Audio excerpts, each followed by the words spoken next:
ఇక డీటెయిల్స్ చూస్తే ఏపీకి అత్యుత్తమ ఇంధన సామర్థ్య అవార్డు లభించింది. ఈ నేపథ్యంలో ఇంధన శాఖ అధికారులను సీఎం వైఎస్ జగన్ అభినందించారు. ప్రతిష్టాత్మక నేషనల్ ఎనర్జీ కన్వర్జేషన్ అవార్డు 2023ను ఆంధ్రప్రదేశ్ దక్కించుకుంది. ఏపీ సీఎం వైఎస్ జగన్ను కలిసి అవార్డు వివరాలను ఇంధన శాఖ ఉన్నతాధికారులు తెలిపారు. ముఖ్యమంత్రి వైఎస్ జగన్మోహన్ రెడ్డి ఏపీ ఇంధన శాఖ అధికారులను అభినందించారు. ఏపీకి అత్యుత్తమ ఇంధన సామర్థ్య అవార్డు వచ్చిన నేపథ్యంలో సీఎం జగన్ ను ఇంధన శాఖ ఉన్నతాధికారులు కలిశారు. ఈ సందర్భంగా ముఖ్యమంత్రి జగన్ వారిని అభినందించారు. ప్రతిష్టాత్మక నేషనల్ ఎనర్జీ కన్జర్వేషన్ అవార్డు 2023ను ఏపీ దక్కించుకుంది. ఈ క్రమంలో క్యాంపు కార్యాలయంలో సీఎం జగన్ ను ఇంధన శాఖ ఉన్నతాధికారులు సోమవారం కలిశారు. వారు సీఎం జగన్ ను కలిసి అవార్డు వివరాలను తెలియజేశారు. ఇక ఇటీవల ఢిల్లీలో రాష్టపతి ద్రౌపది ముర్ము చేతుల మీదుగా ఏపీ అధికారులు అవార్డును అందుకున్నారు. అయితే వరుసగా 2 సార్లు ఈ అవార్డును దక్కించుకుని ఏపీ రికార్డు సృష్టించింది. ఇక ముఖ్యమంత్రి జగన్ ను కలిసిన వారిలో ఇంధన శాఖ special chief secretary K Vijayanand, AP Genco MD KVN Chakradhar Babu, AP Transco JMD B Malla Reddy, AP SECM chief executive officer BAVP Kumar Reddy ఉన్నారు. టీడీపీ జాతీయ ప్రధాన కార్యదర్శి నారా లోకేష్ ప్రతిష్టాత్మకంగా చేపట్టిన యువగళం పాదయాత్ర ముగిసింది. దీంతో అనకాపల్లి జిల్లా అగనంపూడి వద్ద ఏర్పాటు చేసిన భారీ పైలాన్ను లోకేష్ ఆవిష్కరించారు. ఈ సందర్భంగా రాష్ట్రం నలుమూలల నుంచి వచ్చిన టీడీపీ జనసేన శ్రేణులతో ఆ ప్రాంతం పసుపు సంద్రాన్ని తలపించింది.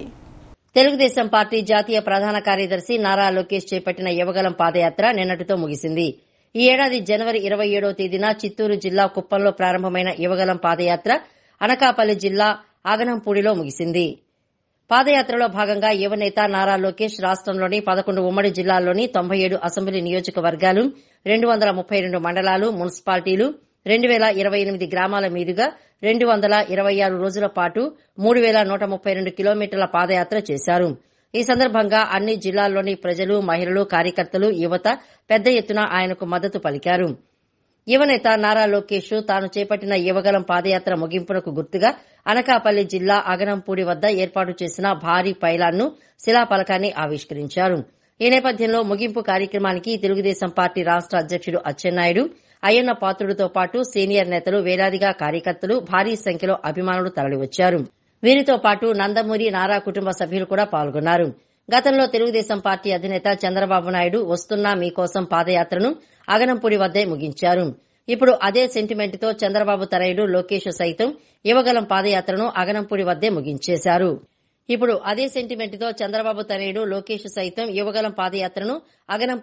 ముగించేశారు.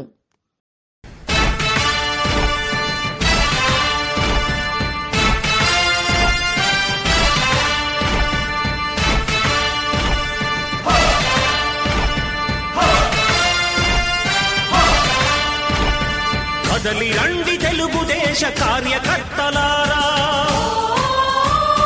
త్యాగాలకు వెనుదీయని దేశభక్తులారా.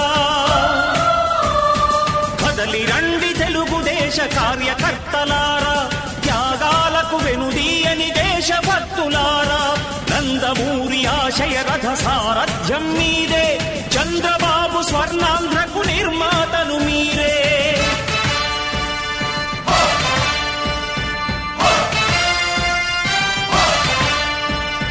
కదలి రండి తెలుగుదేశ కార్యకర్తలారా, త్యాగాలకు వెనుదీయని దేశభక్తులారా.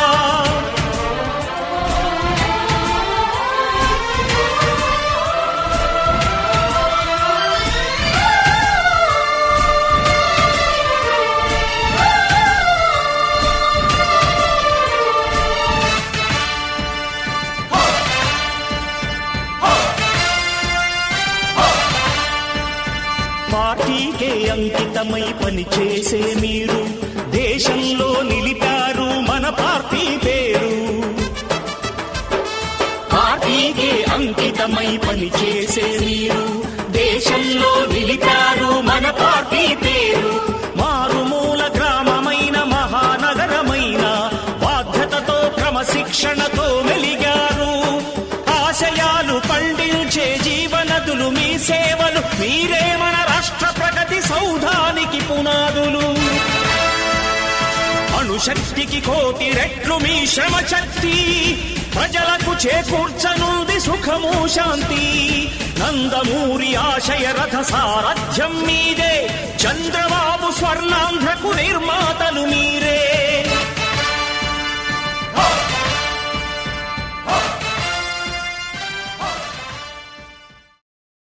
దేశవ్యాప్తంగా పలు రాష్ట్రాల్లో కోవిడ్-19 కేసులు పెరుగుతున్న దృష్ట్యా అన్ని రాష్ట్రాలను అప్రమత్తం చేస్తూ కేంద్ర ఆరోగ్య శాఖ అడ్వైజరీ జారీ చేసింది.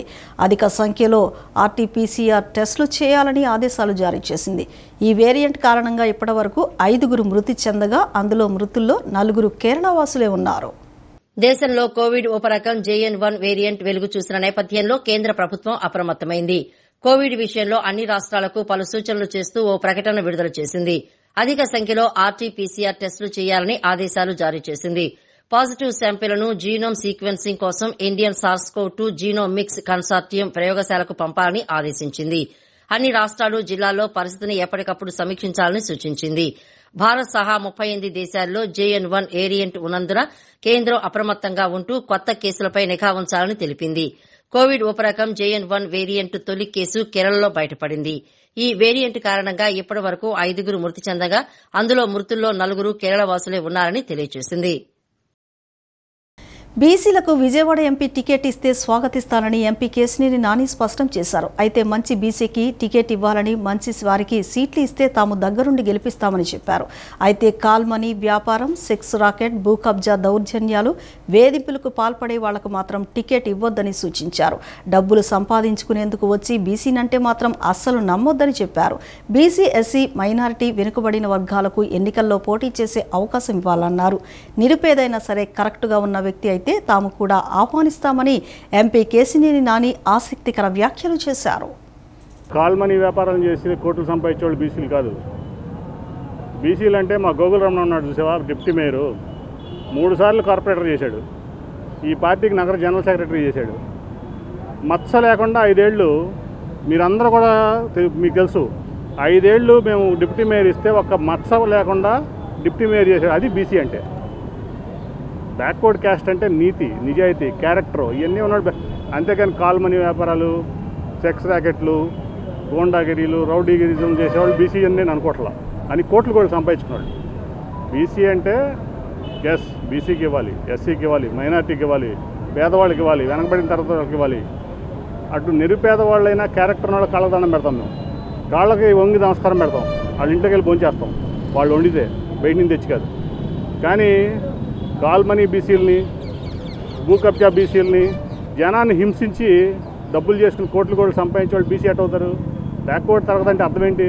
ఆర్థికంగా వెనకబడి ఉన్నటువంటి తరగతులు బ్యాక్వర్డ్ తరగతులు. అందుకని 1000 కోట్లు, 1,00,000 కోట్లు మూటలు కట్టి అక్రమంగా సంపాదించి, నీతిగా సంపాదిస్తే okay, well done, we'll appreciate. But ఇవన్నీ బీసీల కింద వస్తాయని అనుకోవట్లా. బీసీ అంటే మా గోగుల రమణ. బీసీ అంటే ఇంకా చాలామంది ఉన్నారు ఈ నగరంలో. మా పెందుర్తి సీను బీసీఏ ఉన్నాడు. ఈ పార్టీ కోసం దాదాపు 35 ఏళ్ళ నుంచి ఇంతవరకు పదవి లేకుండా కష్టపడుతున్నాడు. వీళ్ళందరూ బీసీలేగా ఉన్నారు, మంచి బీసీలు ఉన్నారు. ఇస్తే చాలా స్వాగతిస్తాం, నేనే గెలిపించుకొస్తాను. ఆంధ్రప్రదేశ్లో జనసేన పార్టీకి మరో షాక్ తగిలింది. జనసేనకు చెందిన కీలక నేతలు ముఖ్యమంత్రి వైఎస్ జగన్మోహన్ రెడ్డి సమక్షంలో వైఎస్ఆర్సీపీలో చేరారు. కాగా సీఎం జగన్ సమక్షంలో కృష్ణా జిల్లా పెడను జనసేన నేత ఎడ్లపల్లి రామ్ సుధీర్ వైఎస్ఆర్సీపీలో చేరారు. రామ్ సుధీర్తో పాటు జనసేన స్థానిక నాయకులు లోకేష్, పొలగాని లక్ష్మీనారాయణ, మద్దాల పవన్, తోట జగదీష్ ప్రసాద్లు కూడా వైఎస్ఆర్సీపీలో చేరిపోయారు. ఈ సందర్భంగా వారికి పార్టీ కండువ కప్పి సీఎం జగన్ ఆహ్వానించారు. ఈ కార్యక్రమంలో మంత్రి జోగి రమేష్తో పాటు పలువురు వైఎస్ఆర్సీపీ నేతలు పాల్గొన్నారు.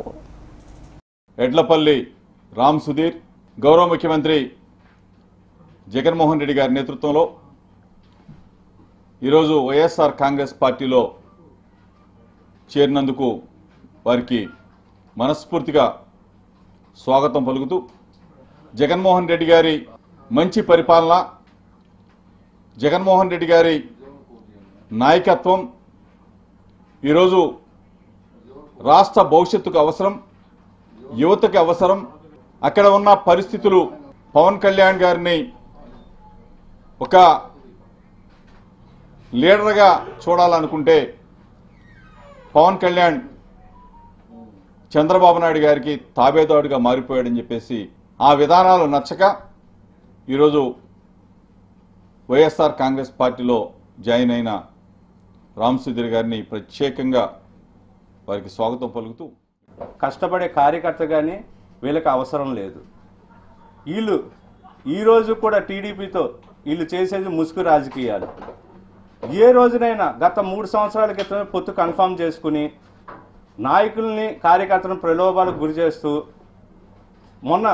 మొన్నటికి మొన్న నారా చంద్రబాబు నాయుడు గారిని అరెస్ట్ చేయగానే ఈయన తొందరగా పరిగెత్తుకుంటూ వెళ్ళిపోయి పొత్తు కన్ఫర్మ్ చేసి పొత్తులో ఉన్నామని ప్రకటించారు.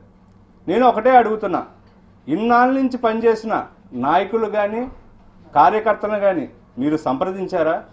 మేమంతా 2019 ఎలక్షన్ తర్వాత మేమంతా మీ నాయకత్వాన్ని బలోపేతం చేయాలని ఈ పార్టీలో, జనసేన పార్టీలో మేము ఏ రకంగా కష్టపడాలో కష్టపడ్డాం. కానీ మీరేం చేస్తున్నారు? ఈ రోజు కూడా చంద్రబాబు నాయకత్వాన్ని బలపరచాలనుకుంటున్నారు. ప్రజల వద్దకే పాలన తెచ్చి దేశానికి ఆదర్శంగా నిలిచిన ఏకైక ముఖ్యమంత్రి సీఎం జగన్మోహన్ రెడ్డి అని వైసీపీ తూర్పు నియోజకవర్గ సమన్వయకర్త దేవినేని అవినాష్ కొనియాడారు. కులం మతం చూడకుండా అందరికీ సంక్షేమం అందించారని ప్రశంసల వర్షం కురిపించారు. టీడీపీ అధికారంలో ఉన్నప్పుడు జన్మభూమి కమిటీతో ప్రజలను దోచుకున్నారని ఆరోపించారు. తూర్పు నియోజకవర్గంలోని రాణిగారి తోట 18వ డివిజన్ 83వ సచివాలయ పరిధిలో వై ఏపీ నీడ్స్ జగన్ కార్యక్రమం నిర్వహించారు. ఈ కార్యక్రమంలో తూర్పు నియోజకవర్గ ఇన్ఛార్జ్ అవినాష్ పాల్గొని ప్రసంగించారు. వైఎస్సార్సీపీకి కార్యకర్తలు, మహిళలే పార్టీకి బలమని అన్నారు. ఒక 83వ సచివాలయం పరిధిలో 5,666 మంది లబ్దిదారులు దాదాపు 14,66,00,000 లబ్ది పొందారని చెప్పారు. ఏదో ఒక కార్యక్రమం ద్వారా ప్రజల్లో ఉండటమే తమ లక్ష్యమని, స్థానిక నాయకులను ప్రజలకు అందుబాటులో జగన్ నాయకత్వం ఉందని అన్నారు. టీడీపీ అధికారంలో ఉన్నప్పుడు జన్మభూమి కమిటీలతో ప్రజలను దోచుకున్నారని ఆరోపించారు. ప్రజల అవసరాలకు అనుగుణంగా మేనిఫెస్టో రూపకల్పన చేసింది జగన్ ప్రభుత్వమని, ఇచ్చిన మాట ప్రకారం అన్ని హామీలు అమలు చేసిందని అన్నారు.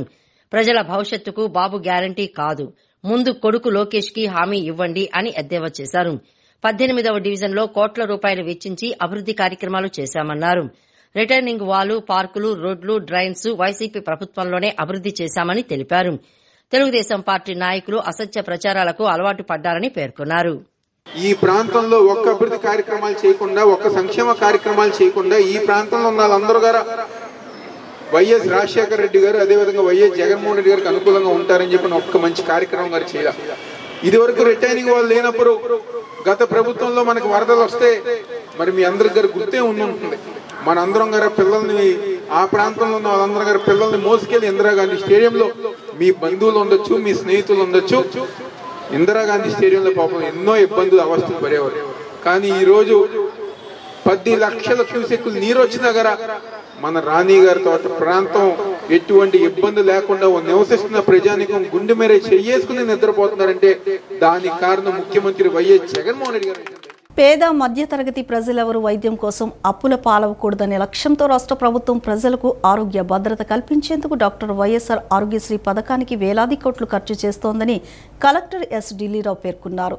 ఒక ఎన్టీఆర్ జిల్లాలోనే 2019 ఏప్రిల్ నుంచి ఇప్పటి వరకు వివిధ రకాల చికిత్సలు, శస్త్రచికిత్సల కోసం 427 కోట్లు ఖర్చు చేసినట్లు తెలిపారు. ఇప్పుడు వ్యయ పరిమితి 5 లక్షల నుంచి 25 లక్షలకు పెంచినట్లు తెలిపారు. పేద మధ్యతరగతి ప్రజలెవరూ వైద్యం కోసం అప్పుల పాలు కాకూడదనే లక్ష్యంతో రాష్ట్ర ప్రభుత్వం ప్రజలకు ఆరోగ్య భద్రత కల్పించేందుకు డాక్టర్ వైఎస్ఆర్ ఆరోగ్యశ్రీ పథకానికి వేలాది కోట్లు ఖర్చు చేస్తోందని, ఒక ఎన్టీఆర్ జిల్లాలోనే 2019 ఏప్రిల్ నుంచి ఇప్పటి వరకు వివిధ రకాల చికిత్సలు, శస్త్రచికిత్సల కోసం 427 కోట్లు ఖర్చు చేసినట్లు కలెక్టర్ ఎస్ ఢిల్లీరావు తెలిపారు. వైఎస్ఆర్ ఆరోగ్యశ్రీ కింద 25 లక్షల వరకు ఉచిత వైద్యం, ప్రతి ఇంటికి వెళ్లి ఆరోగ్యశ్రీపై మరింత అవగాహన కల్పిస్తూ కొత్త ఫీచర్లతో స్మార్ట్ ఆరోగ్యశ్రీ కార్డుల పంపిణీ కార్యక్రమాన్ని ముఖ్యమంత్రి వైఎస్ జగన్మోహన్ రెడ్డి తాడేపల్లి క్యాంపు కార్యాలయం నుంచి సోమవారం ప్రారంభించారు. జిల్లా కలెక్టరేట్ వీసీ హాల్ నుంచి కలెక్టర్ ఎస్ ఢిల్లీరావు, ఎమ్మెల్యేలు మల్లాది విష్ణువర్ధన్, వెల్లంపల్లి శ్రీనివాసరావు, రాష్ట్ర cyber net limited chairman P Gautam Reddy పాల్గొన్నారు. ఈ సందర్భంగా వారు మాట్లాడుతూ రాష్ట్ర ప్రభుత్వం గొప్ప పథకాలైన ఆరోగ్యశ్రీ, ఆరోగ్య ఆసరా పథకాలకు ఏడాదికి 4,000 కోట్లు ఖర్చు చేస్తోందని చెప్పారు. ఇప్పుడు వ్యయ పరిమితిని 5 లక్షల నుంచి 25 లక్షలకు పెంచినట్లు పేర్కొన్నారు. క్యూఆర్ కోడ్ వంటి కొత్త ఫీచర్లతో రూపొందించిన స్మార్ట్ ఆరోగ్యశ్రీ కార్డులను పంపిణీ చేయనున్నట్లు వెల్లడించారు. జిల్లాకు సంబంధించి 5,36,592 కార్డుల పంపిణీకి ఏర్పాట్లు చేసినట్లు తెలిపారు.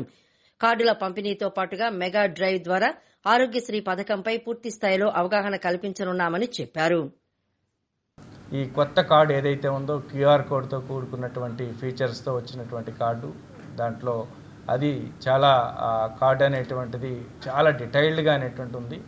దాని తగ్గ డిస్ట్రిబ్యూషన్ అనేది మొత్తం 5,36,000 కార్డులు మన జిల్లాకు అనేటువంటి వస్తున్నాయి.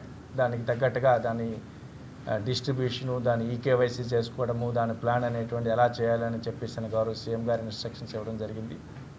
దీనితో పాటుగా మనకి ఇప్పుడు డిఫరెంట్ యాప్స్ అనేటువంటి వైఎస్ఆర్ ఆరోగ్యశ్రీకి సంబంధించిన యాప్ డౌన్లోడ్ చేసుకునేటట్టు కానీ, దిశాకు సంబంధించినటువంటి యాప్ డౌన్లోడ్ చేసుకోవడం కానీ, అదేవిధంగా మన ఇప్పుడు జేఏఎస్ జగనన్న ఆరోగ్య సురక్ష 1 ఏదైతే చాలా గొప్పగా చాలా గ్రాండ్గా జరిగిందో దాంట్లో ఉండే రెఫరల్స్కి సంబంధించిన వర్క్ ఏదైనా కంప్లీట్ చేసుకోవడం కానీ, జేఏఎస్ 2 ఇప్పుడు జనవరి 1వ తారీఖు నుండి రాబోతుంది. దాంట్లో ఎలా ప్లాన్ చేసుకోవాలనే దాని గురించి ఈ ఎంటైర్ అవేర్నెస్ అనేది, దానితో పాటు ఎంటైర్ ఇండియాలో ఎక్కడా లేనట్టుగా, ఎందుకంటే మన రాష్ట్ర ప్రభుత్వం మన అంతకుముందు ఉన్నటువంటి రాష్ట్ర ప్రభుత్వాన్ని చూసి central government Ayushman Bharat PMJ అని కొంచెం చెప్పేసి ప్రోగ్రాం వచ్చింది. ఇప్పుడు ఆరోగ్య ఆసరా, వైఎస్ఆర్ ఆరోగ్య ఆసరా అనేటువంటిది ఏ రాష్ట్రంలో లేనిది మన రాష్ట్రంలో మాత్రమే ఉంది. పేద ప్రజలకి వైద్యం అందడమే కష్టమే పరిస్థితుల్లో గత 5 సంవత్సరాలు మనం చూడడం జరిగింది. కానీ గౌరవ ముఖ్యమంత్రి గారు 2019లో ఎప్పుడైతే ఆయన ప్రమాణ స్వీకారం చేసి ప్రభుత్వం పరిపాలన బిగించేశారో ఆ రోజు నుంచి ఆరోగ్యశ్రేణి గతంలో ఉన్న ఏదైతే సుమారుగా 1000 వైద్యాలు దాంట్లో ఉంటే దాన్ని 3,257 వరకు సుమారుగా 3,200 పైబడి వ్యాధుల్ని దాంట్లో ఇంక్లూడ్ చేయడం కానివ్వండి. గతంలో 700 హాస్పిటల్స్ ఉంటే ఇప్పుడు దాదాపు సుమారు 2,000 హాస్పిటల్స్ని పెంచడం కానివ్వండి. ఇతర రాష్ట్రాల్లో కూడా అంటే కర్ణాటక, బెంగళూరు కావచ్చు, చెన్నై కావచ్చు, హైదరాబాద్లో కావచ్చు ఆరోగ్యశ్రీ సేవలన్నీ కూడా ప్రజలకి, పేద ప్రజలకి అందుబాటులో ఉండే విధంగా గౌరవ ముఖ్యమంత్రి గారు చర్యలు తీసుకోవడం జరిగింది. దాంట్లో భాగంగా ఇంకొక అడుగు ముందుకేసి దాదాపు 5 లక్షల నుంచి 25 లక్షల రూపాయలు, అంటే ఏదైనా క్యాన్సర్ వ్యాధి కానీ దీర్ఘకాలిక వ్యాధులు ఉంటే కనుక వారికి 5 లక్షల రూపాయల అమౌంట్ సరిపోవట్లేదని చెప్పిన ఆలోచనతో చాలా ముందు చూపుతో గౌరవ ముఖ్యమంత్రి గారు దీన్ని ప్రారంభించడం అనేది. ఈరోజు నూతనంగా 5 లక్షల రూపాయలు ఉన్నటువంటి దాన్ని 25 లక్షల రూపాయలకి పెంచి అన్ని వ్యాధులకు సంబంధించి ప్రజలకు ఒక అవగాహన కల్పించాలి. ఆరోగ్యశ్రీ అందరికీ అందుబాటులోకి రావాలి, ఆరోగ్యశ్రీకి దూరంగా ఎవరు ఉండకూడదు అని చెప్పిన ఒక ఉద్దేశంతో రేపటి నుంచి ప్రజల దగ్గరికి ప్రతి వార్డులోనూ ప్రతి నియోజకవర్గంలోనూ అందరూ కూడా వెళ్ళి వారికి అవగాహన కల్పించే కార్యక్రమాన్ని ఈరోజు గౌరవ ముఖ్యమంత్రి గారు ప్రారంభించడం జరిగింది. వారి యొక్క ఆదేశానుసారం రేపటి నుంచి సచివాలయం వైజ్గా కలెక్టర్లు ఇచ్చినటువంటి డైరెక్షన్స్తో యంత్రాంగం అంతా కూడా వెళ్లాల్సిన అవసరం ఉంది. ప్రజాప్రతినిధులు, అధికారులు అందరూ కూడా కలిసి. కాబట్టి ఇలాంటి చారిత్రాత్మకమైనటువంటి నిర్ణయం ఎప్పుడు కూడా వైద్య రంగంలో ప్రజల యొక్క ఆరోగ్యాన్ని కాపాడటంలో ఏ ప్రభుత్వం కూడా మనకి 1000 కోట్ల బడ్జెట్ ఈరోజు 4,000 కోట్ల బడ్జెట్కి వెళ్ళటం అన్నది చాలా శుభపరిణామము. ప్రజలందరూ దీన్ని పూర్తి స్థాయిలో వినియోగించుకుంటారు. ఎందుకంటే మొన్న మన జగనన్న ఆరోగ్య సురక్ష కార్యక్రమం పెడితే కొత్త పేషెంట్లు, వాళ్ళకి బీపీ ఉందని తెలియదు, షుగర్ ఉందని తెలియదు, అలాంటి వాళ్ళు కూడా కొన్ని లక్షల మంది ఈరోజు బయటపడ్డారు. వాళ్ళకి బీపీ ఉందని తెలుసుకున్నారు, వాళ్ళకి షుగర్ ఉందని తెలుసుకున్నారు. అలాగే మళ్ళీ మనకి ఇంకో విడత జగనన్న ఆరోగ్య సురక్ష కార్యక్రమం అన్నది మనకి మళ్ళీ జనవరి 1 తర్వాత 2024లో మళ్ళీ మనకి నూతనంగా మళ్ళీ జగనన్న ఆరోగ్య సురక్ష కార్యక్రమం ఏర్పాటు చేసుకోవటం జరుగుతుంది.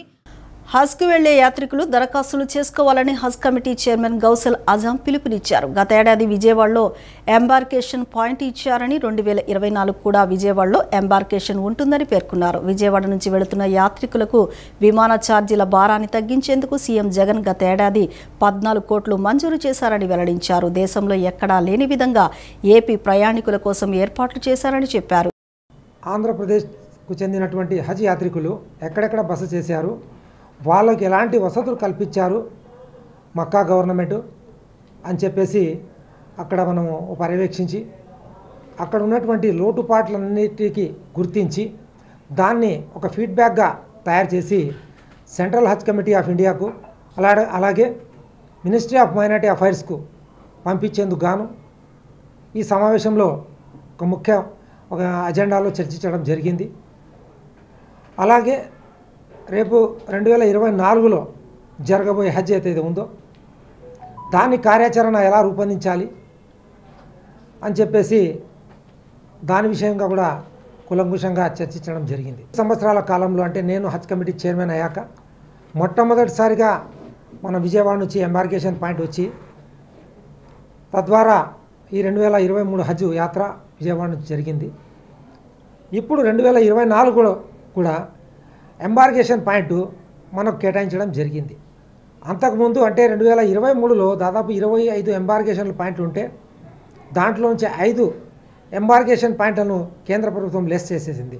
అంటే 20కు కుదించేసింది.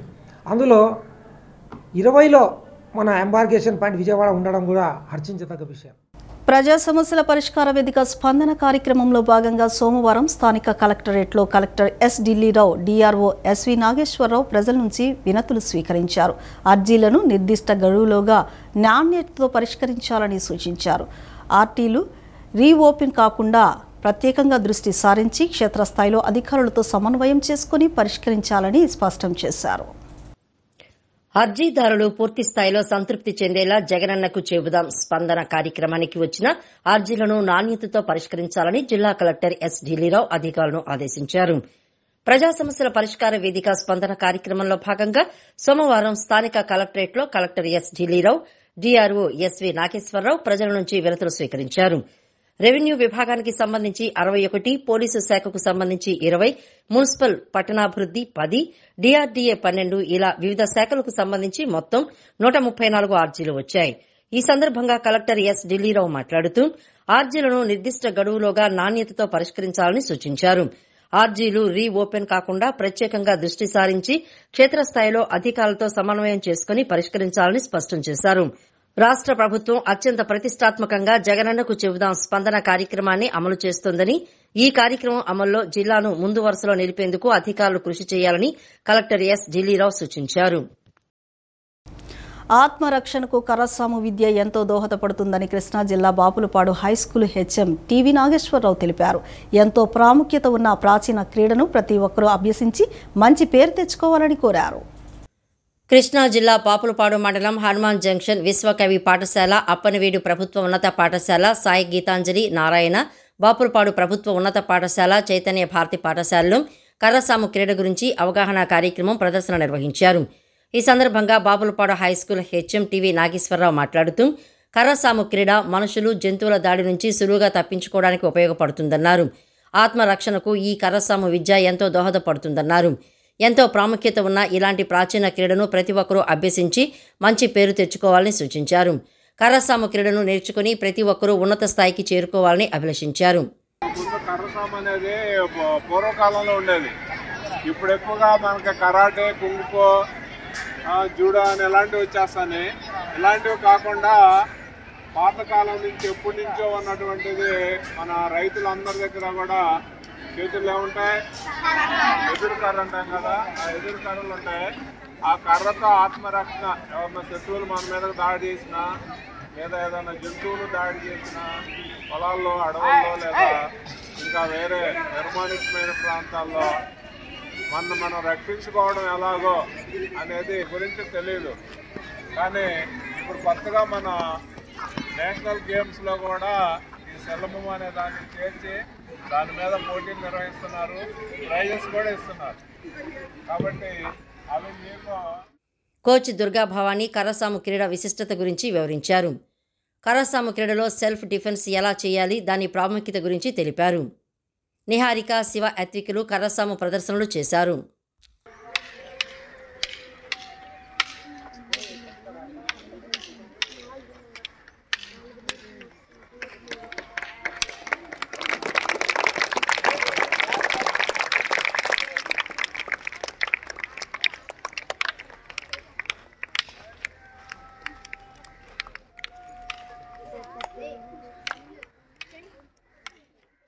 మహాజన సోషలిస్టు పార్టీ ఉమ్మడి కృష్ణా జిల్లా ప్రధాన కార్యదర్శిగా విజయవాడ రూరల్ మండలం నున్న గ్రామానికి చెందిన మంద వేణుబాబు మాదిగను నియమిస్తూ ఆ పార్టీ ఉత్తర కోస్తాంధ్ర జిల్లాల సమన్వయకర్త ముమ్మిడివరపు చిన్న సుబ్బారావు నిర్ణయం తీసుకున్నారు. సమాజంలో నెలకొన్న అనేక సమస్యలపై చేసిన పోరాటాలు జిల్లా కమిటీ గుర్తించి పదవి ఇచ్చినందుకు ధన్యవాదాలు తెలియజేస్తున్నట్లు మంద వేణుబాబు తెలిపారు. కృష్ణా జిల్లా మహాజన సోషలిస్టు పార్టీ ఉమ్మడి కృష్ణా జిల్లా ప్రధాన కార్యదర్శిగా విజయవాడ రూరల్ మండలం నున్న గ్రామానికి చెందిన మంద వేణుబాబు మాదిగను నియమిస్తూ ఆ పార్టీ ఉత్తర కోస్తాంధ్ర జిల్లాల సమన్వయకర్త ముమ్మడివరపు చిన్న సుబ్బారావు మాదిగ మరియు ఎంఎస్పీ కృష్ణా జిల్లా ఇన్ఛార్జి కోట దానియేలు మాదిగ చేతుల మీదుగా ఉత్తర్వులు అందజేశారు. సోమవారం సాయంత్రం కృష్ణా జిల్లా పామరులో ఎంఎస్పీ జిల్లా విస్తృత స్థాయి సమావేశం నిర్వహించారు. ఈ సందర్భంగా మంద వేణుబాబు మాదిగ మాట్లాడుతూ ఎంఆర్పీఎస్ అధ్యక్షుడు మందకృష్ణ మాదిగ గత 30 ఏళ్లుగా ఎస్సీ వర్గీకరణ కొరకు పోరాటం చేస్తూనే సమాజంలో అన్ని వర్గాల ప్రజల కోసం పాలకులతో పోరాడి సమాజానికి సంక్షేమ పథకాలు అందించిన చరిత్ర ఎంఆర్పీఎస్ అధ్యక్షుడు కృష్ణ మాదిగకు ఉంది అని అన్నారు. 1996 నుండి ఎంఆర్పీఎస్ తో తన ప్రస్థానం ప్రారంభమైందని, అప్పటి నుండి మందకృష్ణ మాదిగ పిలుపు మేరకు మాదిగ మరియు ఉపకులాల హక్కుల కొరకు పోరాటం చేస్తున్న సమాజంలో నెలకొన్న అనేక సమస్యల పట్ల పోరాటాలు చేశామని అన్నారు. మహాజన నేత మాన్య శ్రీ మందాకృష్ణ మాదిగ గారి ఆదేశానుసారం ఎన్నిక కాబడినాను. కావున ఈ సందర్భంగా నేను 1996లో గ్రామ స్థాయి నుంచి ఈరోజు కృష్ణా జిల్లా ఉమ్మడి కృష్ణా జిల్లా ప్రధాన కార్యదర్శి ఎన్నిక కాబడటానికి కారకులైన మాన్యశ్రీ మందకృష్ణ మాదిగ గారికి ప్రత్యేక ధన్యవాదాలు తెలుపుకుంటున్నాను. అలాగే నా ఎన్నికకు సహకరించిన ఉత్తరాంధ్ర జిల్లాల ఇన్ఛార్జ్ ముమ్మడివరపు చిన్న సుబ్బారావు మాదిగ గారికి, ఎంఎస్పీ కృష్ణా జిల్లా ఇన్ఛార్జ్ కోట దానియేలు మాదిగ గారికి ప్రత్యేక ధన్యవాదాలు తెలుపుకుంటున్నాను. నాకు ఇచ్చిన బాధ్యతను ఉద్యమ ప్రస్థానంలో ఎక్కడా రాజీ పడకుండా కృష్ణ మాదిగ గారి నాయకత్వంలో ఎప్పుడు పనిచేస్తూ ప్రతి ఉద్యమంలో వచ్చిన ప్రతి పిలుపుని ముందు వరుస